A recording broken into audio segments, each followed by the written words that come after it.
দেখো, এই বছরে চিড়িয়াখানায় এসে তো আমরা সব কিছুই ফাঁকায় ফাঁকায় ভালোভাবে দেখতে পাচ্ছি। আর এই যখন গন্ডারটার ভিডিও করতে গেলাম, অমনি গন্ডারটা দেখো পিছন ঘুরে দাঁড়িয়ে গেল। তারপর আরও একটা বাঘ দেখে নিলাম, আর এইখানে চলে এসেছি এই পেঁচাটার কাছে। এর ভিতরে আমি কোনোদিনই ঢুকিনি জানো তো। আর আমার মারা আগেরবার দুবার এসেছিলো, তো মারা নাকি এর ভিতরে ঢুকেছে। তো চলো দেখা যাক যে এর ভিতরে কি কি দেখা যায়। ভিতরে ঢুকেই তো দেখলাম এরকম অন্ধকার। দাঁড়াও দাঁড়াও, তোমাদের একবার ব্যাক ক্যামেরা করে দেখাই যে কি কি আছে। সবার প্রথমেই দেখলাম এতগুলো সজারু, আর সজারু দেখার পরেই চলে এলাম এই পেঁচাটা দেখতে। কেমন লাগছে বাঘ দেখে? বাঘ দেখে একটু ভালোই লাগছে।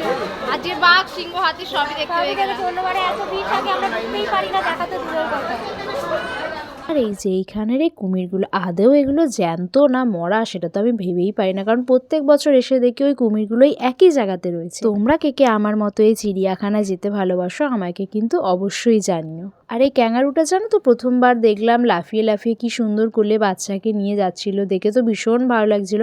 কিন্তু যখনই ক্যামেরাটা অন করলাম তখনই দেখো আর কিছুই করছে না। ভাল্লুকটা তো আমারই মতো ঘুমিয়েছিল। আর এইখানে জেব্রাগুলো দেখো কি পরিমাণে মারপিট করছে আর কি পরিমাণে ধুলো উঠছে। আমরা যখন আগের বছর এসেছিলাম তখন এই শিম্পাঞ্জিগুলো দেখতে পাইনি, কারণ তখন এই জায়গাটা হচ্ছিল আর শিম্পাঞ্জিগুলোকে অন্য জায়গায় শিফট করে রেখেছিল। এই তো এখন আমাদের চিড়িয়াখানা ঘোরা কমপ্লিট। তারপর খেয়ে নিলাম এই পনির পিৎজাটা, যেটা খেতে একদমই বাজে ছিল, অথচ 60 টাকা দাম।